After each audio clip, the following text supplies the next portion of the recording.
आपका स्वागत है हमारे चैनल बायोगुरु पर। आज हम प्रकाश संश्लेषण का पार्ट फोटो रेस्पिरेशन प्रकाश श्वसन पढ़ रहे हैं। प्रकाश श्वसन को इंग्लिश में कहते हैं फोटो रेस्पिरेशन और हिंदी में प्रकाश श्वसन। इसे कई अलग नामों से भी जाना जाता है, जैसे C2 चक्र या C2 cycle, glycolate pathway, glycolate चक्र।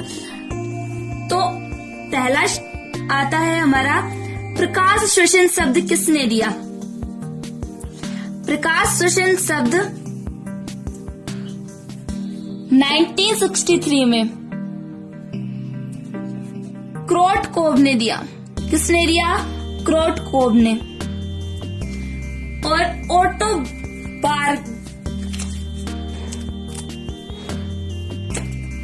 ओटो बारबर्ग ने बताया कि CO2 की सांद्रता में कमी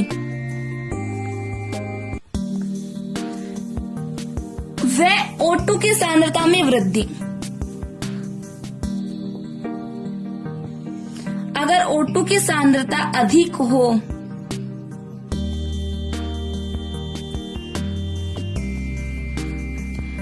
तो ये प्रकाश संश्लेषण की क्रिया को कम कर देती है। O2 के कारण प्रकाश श्वसन होता है, O2 की अधिकता के कारण। इस प्रभाव को ही बारबर्ग प्रभाव कहते हैं।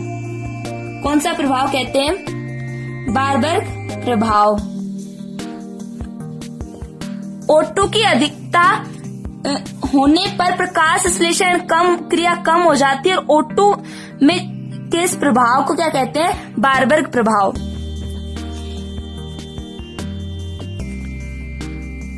ओरेगन व बो ने बताया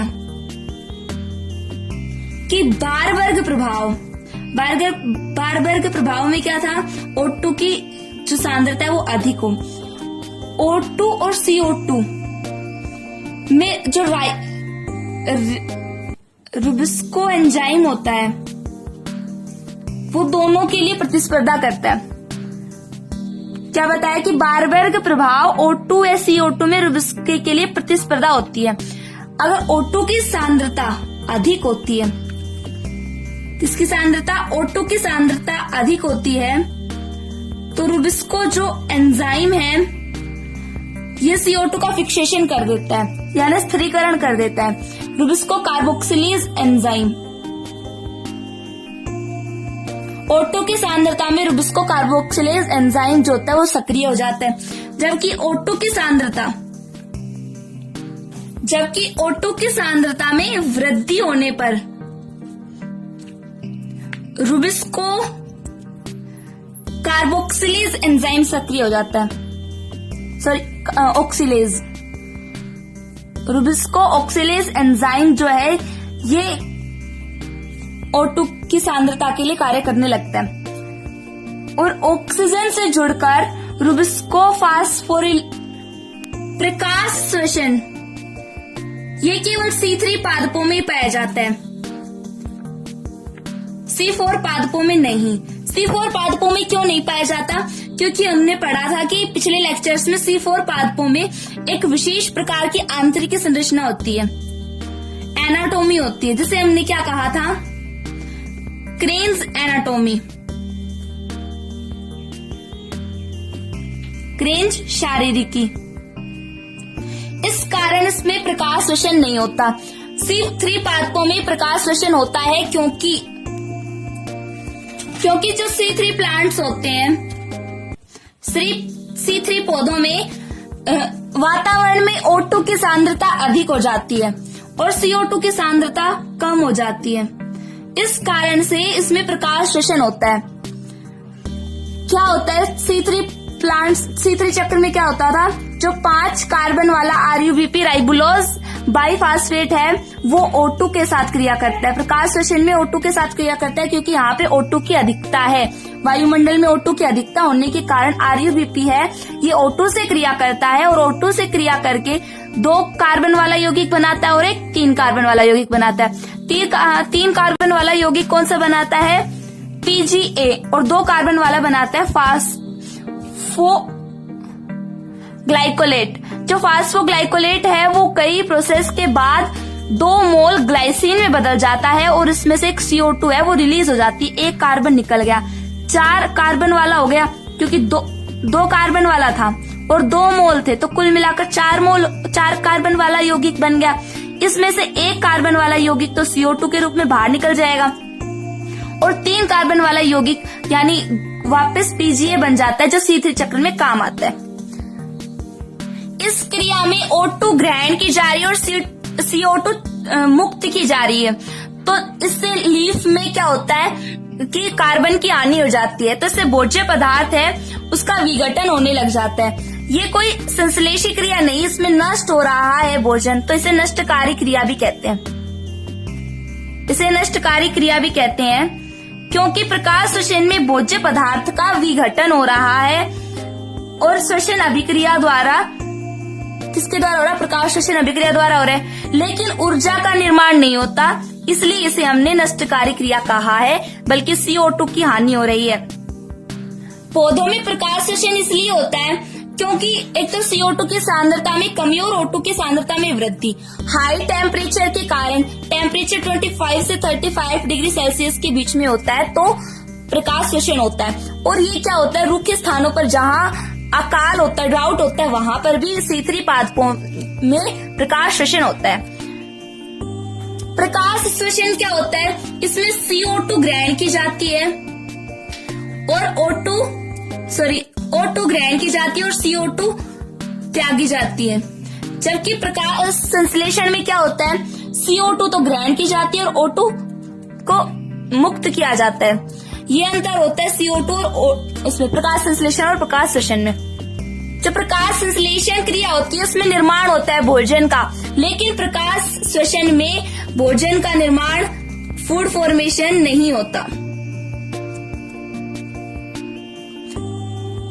बल्कि इसमें जो भोज्य पदार्थ होता है उसका विघटन होता है। इस कारण से नष्टकारी अभिक्रिया कहते हैं और उसमें भोजन का निर्माण होता है, इस कारण से संश्लेषी अभिक्रिया कहते हैं या निर्माणकारी अभिक्रिया कहते हैं। C2 चक्र में डेकर और टीओ नामक 2 वैज्ञानिक हुए। उन्होंने डेकर व टीओ नामक ये 2 वैज्ञानिक हैं जिन्होंने बताया कि प्रकाश श्वसन के जो महत्वपूर्ण अंग होते हैं वो 3 होते हैं। कौन कौन से होते हैं? पहला होता है क्लोरोप्लास्ट, यानी हरित लवक। दूसरा होता है पेरोक्सिसोम और तीसरा होता है माइटोकॉन्ड्रिया।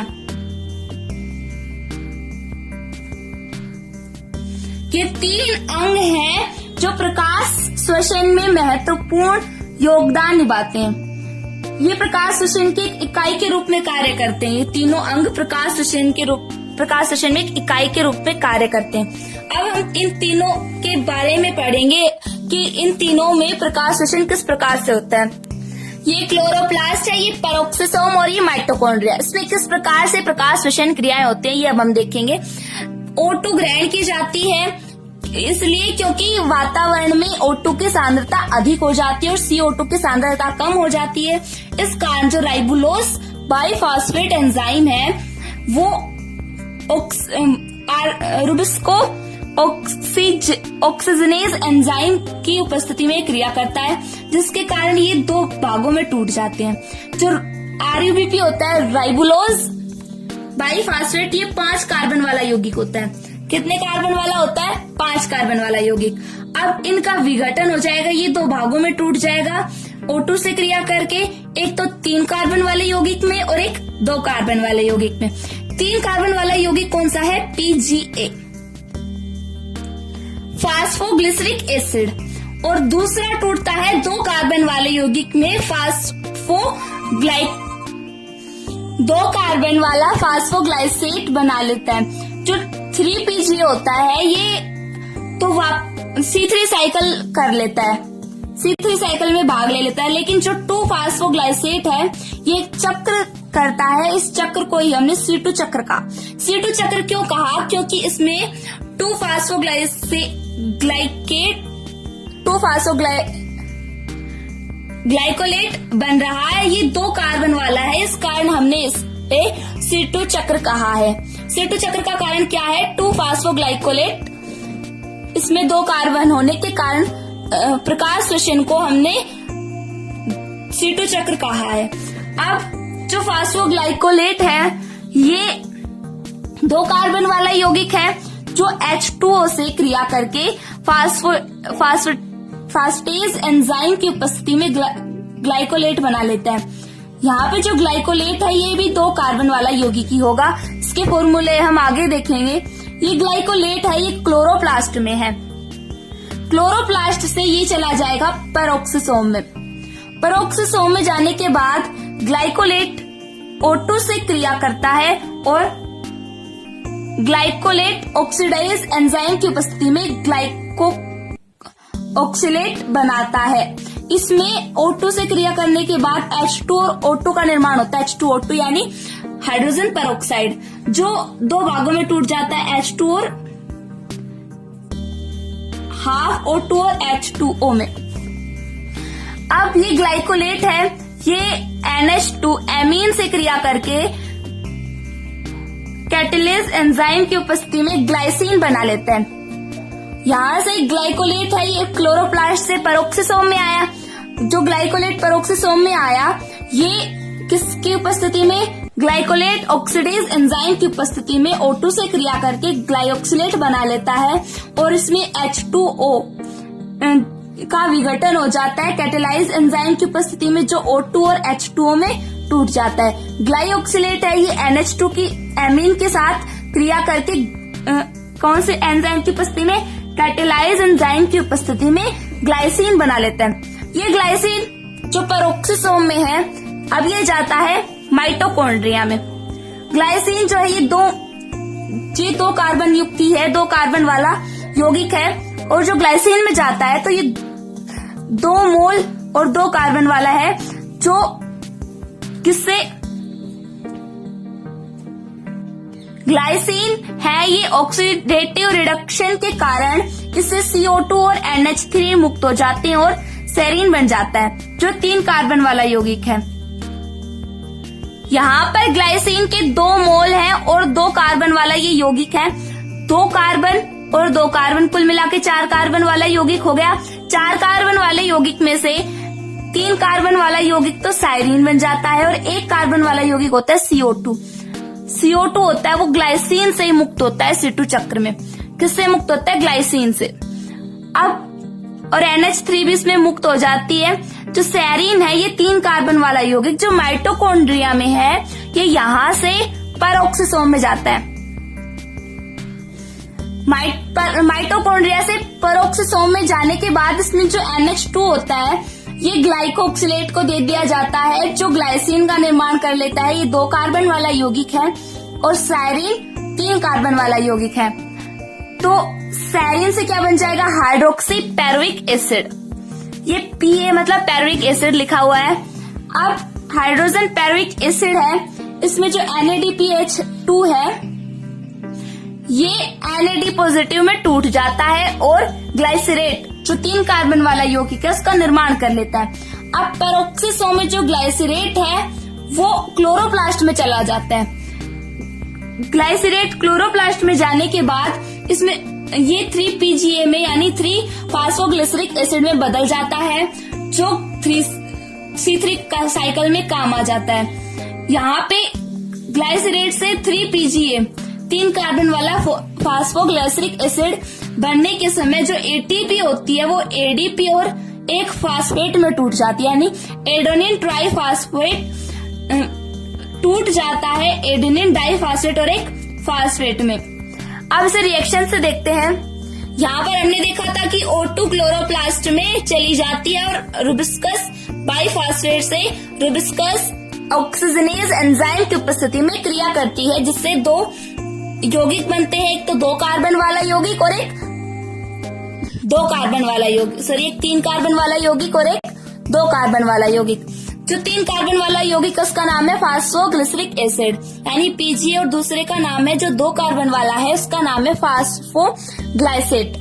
ये देखिए रिएक्शन, यहाँ पे RuBP यानी राइबोलोज 1,5 बाइफास्फेट है, ये O2 से क्रिया करता है राइबोलोज बाइफास्फेट ऑक्सीजनेज की उपस्थिति में। ये एंजाइम है जिससे 3PGA, इसमें 3 कार्बन है, 3 कार्बन वाला यौगिक है ये, और फास्फोग्लाइकोलेट यानी ये 2 कार्बन वाला यौगिक है, इसमें इसका निर्माण हो जाता है।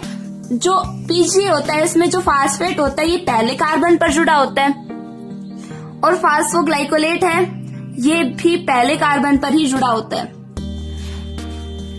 नेक्स्ट हमने देखी थी क्लोरोप्लास्ट में जो अभिक्रिया, यहाँ से जो 3-फास्फोग्लाइकोलेट है ये ग्लाइकोलेट में बदल जाता है, ये बदलता है। देखिए यहाँ पे जो फास्फोग्लाइकोलेट है ये 2 कार्बन वाला यौगिक है, और ये H2O से क्रिया करता है फास्फेटेज एंजाइम की उपस्थिति में, जिससे इसमें ये एक जो फास्फेट है ये हट जाता है और फास्फोरिक एसिड बना लेता है, और यहाँ पे ये बना लेता है ग्लाइकोलेट।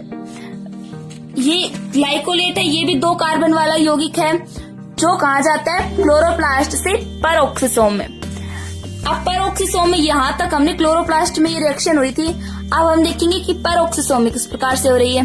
परऑक्सीसोम में जो ग्लाइकोलेट है 2 कार्बन वाला यौगिक है, ये O2 से क्रिया करता है। जो ग्लाइकोलेट है ये क्लोरोप्लास्ट से परऑक्सीसोम में आ जाता है। यहाँ पे हमने देखा था कि क्लोरोप्लास्ट से जो ग्लाइकोलेट 2 कार्बन वाला यौगिक है ये परऑक्सीसोम में आ जाता है। यहाँ पर ये ग्लाइकोलेट है, ये ऑक्सीजन से ग्लाइकोलेट ऑक्सीडेज एंजाइम की उपस्थिति में क्रिया करता है और ग्लाइकोक्सिलेट जो 2 कार्बन वाला यौगिक है बनाता है, और H2O2 भी रिलीज करता है।